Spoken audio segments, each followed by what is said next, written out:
Welcome to Capacity TV. I'm here with Norman from AFR-IX Telecom. Norman, thank you for joining us. Thank you. Pleasure.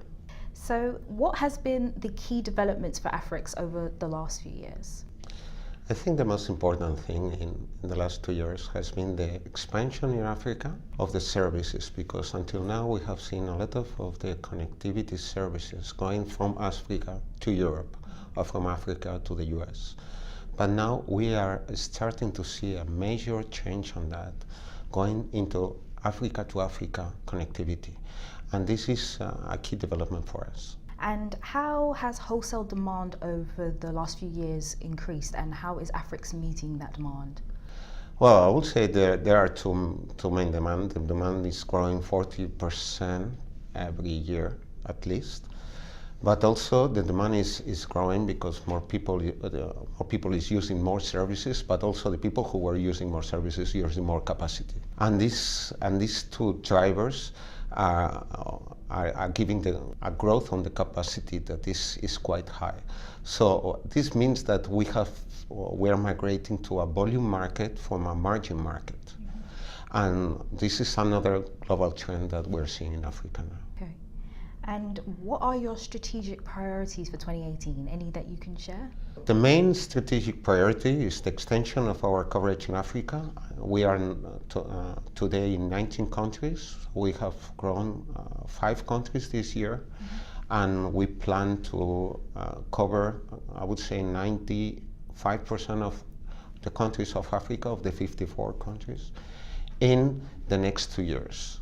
So at the end of the year, we're going to reach South Africa with the submarine cable, and then from South Africa we're going to start the deployment in East Africa that we are not still present there. What do you hope to achieve from attending ITW 2018? Well, it's not the first ITW that we're attending. We have been here many years, but I think now Africa is the growth of Africa is leading the numbers, not in the term of total capacity, if not in the term of the growth. Mm-hmm. And I think that now many countries, they don't see Africa like a place that was depending operations on somebody else. If not, Africa starts to have a very big economical weight.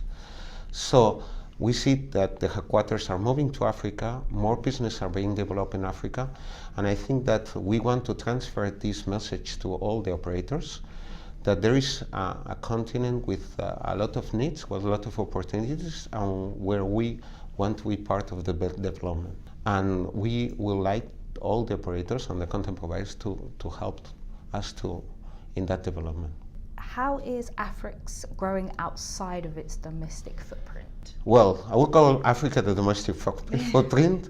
Now we are collaborating with some other cable systems. Mm-hmm. So we are looking at the Africa to America cable systems. There are today. There is one cable system that has been laid by Angola, where we are not participating, but there is another cable system that it's living from Caribbean that looks very interesting. Mm-hmm. So the connectivity from Africa to neighboring continents, mm-hmm. the interconnection of Africa, we'll call it itself. Mm-hmm. I think this is the key issue for us in the next 1 to 2 years. That's very interesting. Thank you for joining us on Capacity TV. Thank you, Natalie. Pleasure.